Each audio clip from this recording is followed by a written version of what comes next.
మన పక్క వాళ్ళు చాలా మంచి వాళ్ళలా ఉన్నారు కదండి. ఆ దిండి టివ్వే. ఇదిగో మీరు ఈవేళ దిండు మధ్యలో పెట్టారంటే ఊరుకునేది లేదు. అసలే కొత్త ప్లేసు, నిద్ర కూడా పట్టి చావదు. ఆ దిండు లేకపోతే నాకు అస్సలు నిద్ర పట్టదే. ఇవ్వు. దిండు లేదు గిండు లేదు. ఇటు తిరగండి. ఎందుకే? నేనిక్కడున్నాను కాబట్టి, నాకేదో కావాలి కాబట్టి. ఊరుకోవే, సామాన్లు మోసి మోసి నడుము నొప్పి వచ్చింది. ఛీ, మీరెప్పుడు ఇంతే. చేసే పని 2 నిమిషాలు కూడా ఉండదు. 2 నెలలు నడుము నొప్పని పడుకుంటారు. అంత నా కర్మ.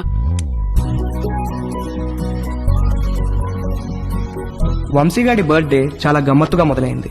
ఇంట్లో వాళ్ళెవరూ వాడిని విష్ చేయలేదు. Good morning mummy.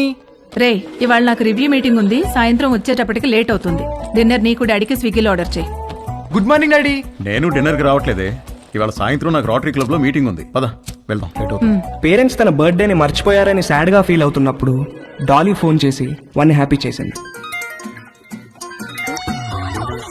Hi. Hi, happy birthday sweet heart. Thank you. నీకెలా తెలుసు? నీ ప్రొఫైల్ లో ఉంది డార్లింగ్. ఓకే, నేను నీకు గిఫ్ట్ ఇవ్వాలి, వస్తావా? ఎక్కడికి? స్పాకి. నువ్వెప్పటికీ మర్చిపోలేని మసాజ్ ఇస్తాను. అమ్మో వద్దు, మొన్నటి మసాజ్ నొప్పులే ఇంకా తగ్గలేదు. అయినా నువ్వెందుకు లేవు అక్కడ? 8 to 12 అంటే ఈవినింగ్ షిఫ్ట్. నువ్వు మార్నింగ్ అనుకుని వచ్చావనుకుంటా. ఎవరు చేశారు నీకు మసాజ్?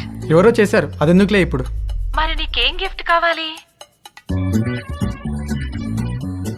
వంశీగాడి మెదడులో ఉన్న చిప్పు వాడి ప్యాంటుకున్న జిప్పుతో కనెక్ట్ అయింది. చిప్పు జిప్పు కలిసి ఒక కుట్ర పన్నాయి. నువ్వు మా ఇంటికి వస్తే చెప్తా. మీ ఇంటికా? ఎప్పుడు? ఇప్పటి నుంచి సాయంత్రంలో ఎప్పుడైనా సరే. వస్తాను, కానీ 1 కండిషన్. నన్ను నువ్వు నీ బర్త్డే సూట్ లో రిసీవ్ చేసుకోవాలి. బర్త్డే సూట్ అంటే? నువ్వు పుట్టినప్పుడు నీ బాడీ మీద ఏం డ్రెస్ ఉంది? పుట్టినప్పుడు ఏం డ్రెస్ ఉంటుంది? ఏమి ఉండదు. ఎగ్జాక్ట్లీ. అంటే యు మీన్ ఇంకా రాలేదేంటి? Come in.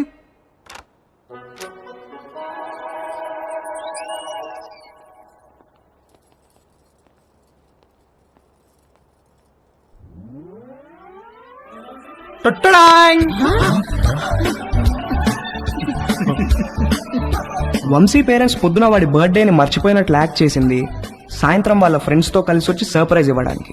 ఆ సర్ప్రైజ్ కాస్త అందరికీ ఒక సబ్ స్టేషన్ వచ్చి మీద పడ్డంత షాక్ కొట్టింది.